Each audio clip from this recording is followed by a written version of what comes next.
Pawn Stars guest brings a World War II code-breaker machine, but Rick Harrison just couldn't afford it. In the heart of Las Vegas, where neon lights never sleep and fortunes are made and lost in seconds, there exists a small but legendary pawn shop that has become a cultural touchstone for history buffs, collectors, and curious tourists alike. Pawn Stars, the hit reality TV show that follows the daily operations of the world-famous gold and silver pawn shop, is known for showcasing rare, unusual, and historically significant items brought in by customers from all walks of life. But every so often, an item comes through those doors that leaves even the seasoned experts at a loss emotionally, financially, and intellectually. One such moment occurred when a guest walked into the shop with a piece of World War II history, a genuine Enigma machine. The man who walked in was unassuming, dressed casually, with a worn leather satchel slung over his shoulder. He introduced himself as Harold, a retired history teacher from Ohio with a passion for military artifacts. He had inherited the machine from his late uncle, a U.S. Army cryptographer who served during World War II and later worked with the National Security Agency in its early days.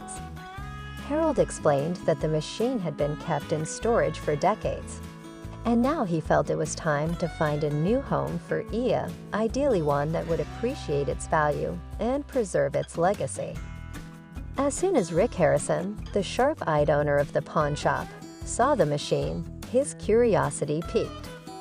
The Enigma device sat on the counter like a relic from another world, its wooden case aged but intact, the keys tarnished with time, and the rotor system still intact despite years of disuse.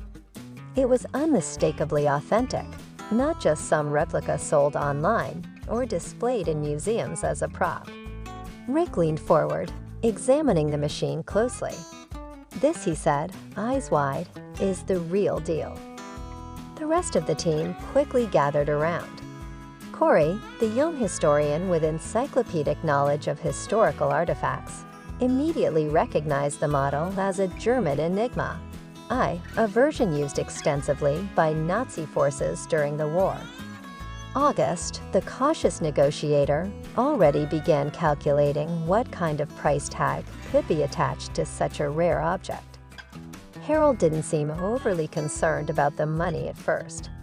"I know this isn't something you'd just sell at a flea market," he said calmly. "I'm looking for someone who understands what it is and what it represents." Rick nodded. He understood perfectly. For the uninitiated, the Enigma machine was a cipher device developed and used in the early 20th century, primarily by Nazi Germany, to encrypt military communications during World War II. Its complex system of rotors and plugboards allowed messages to be encoded in millions of different ways each day, making it nearly impossible to decipher without knowing the exact settings used. Breaking the Enigma code became one of the most important intelligence breakthroughs of the war. Led by British mathematician Alan Turing and his team at Bletchley Park, Allied forces managed to crack the Enigma's encryption methods, giving them access to crucial German military plans and significantly shortening the war. Because of its role in both shaping the outcome of World War II and laying the groundwork for modern computing and cryptography, original Enigma machines have become incredibly valuable and sought after. Today, they are considered national treasures in many cases, with some selling at auction for hundreds of thousands of dollars. Corey wasted no time jumping into research mode. He grabbed his laptop and started cross-referencing serial numbers, design features, and historical records. Meanwhile, Rick called in an expert and independent appraiser specializing in wartime technology and cryptography. After a few hours of intense examination, the verdict came back. The machine was indeed a genuine German Enigma I model, manufactured in the early 1940s.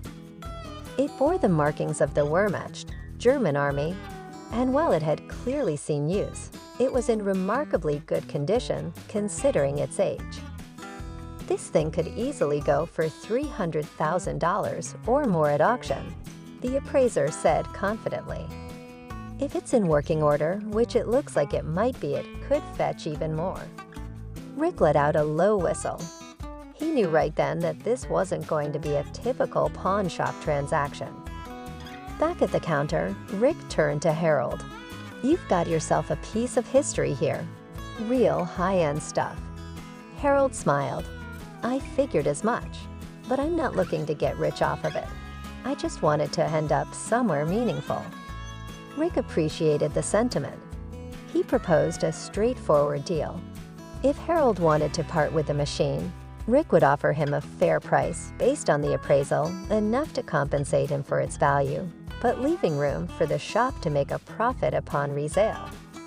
Harold listened carefully, then shook his head. "I don't think I can take your offer," he said gently. "I know," Harold replied, "but I've decided I want to donate it.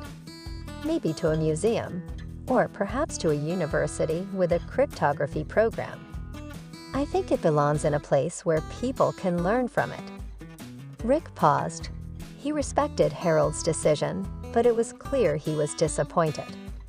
For a collector like Rick, holding an Enigma machine, even temporarily, was a once-in-a-lifetime opportunity. Not only did it carry immense historical weight, but it also represented a chance to connect with a pivotal moment in human history. August tried to intervene diplomatically.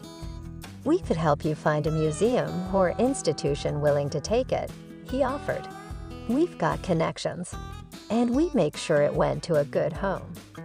Harold thought about it for a long moment. Then he smiled again. "That means a lot, but I think I'll handle it myself. I owe that much to my uncle." As Harold packed up the Enigma machine and prepared to leave, Rick watched him with a mix of admiration and regret. "You know," Rick said finally, "that's probably the right move. These things shouldn't be locked away in private collections. They belong to the public." Harold nodded. "Exactly why I'm doing this." When the door closed behind him, the shop fell silent. The rest of the team exchanged glances. "Well," Corey said, "we just witnessed history walking out that door." Rick chuckled. "Yeah, and I couldn't afford it."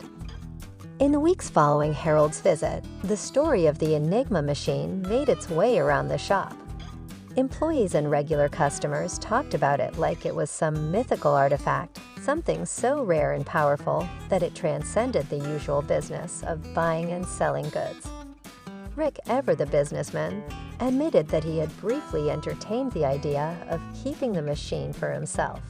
"It would have been the crown jewel of my collection," he told his son, Corey, one evening. "But maybe it's better this way."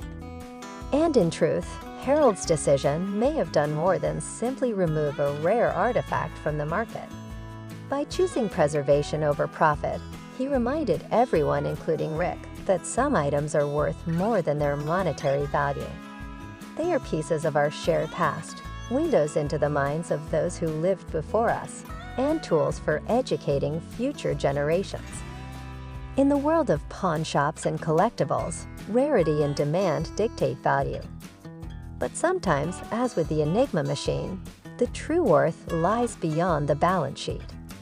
It lies in the stories these objects tell, the lessons they impart, and the impact they can have when placed in the right hands. For Rick Harrison and the team at the Gold and Silver Pawn Shop, the encounter with Harold and his Enigma machine was a humbling reminder that not everything is meant to be bought or sold. Some things are meant to be protected, preserved, and passed on not for personal gain, but for the enrichment of all. And though Rick couldn't afford the machine, he gained something far more valuable: a deeper appreciation for the power of history and the responsibility that comes with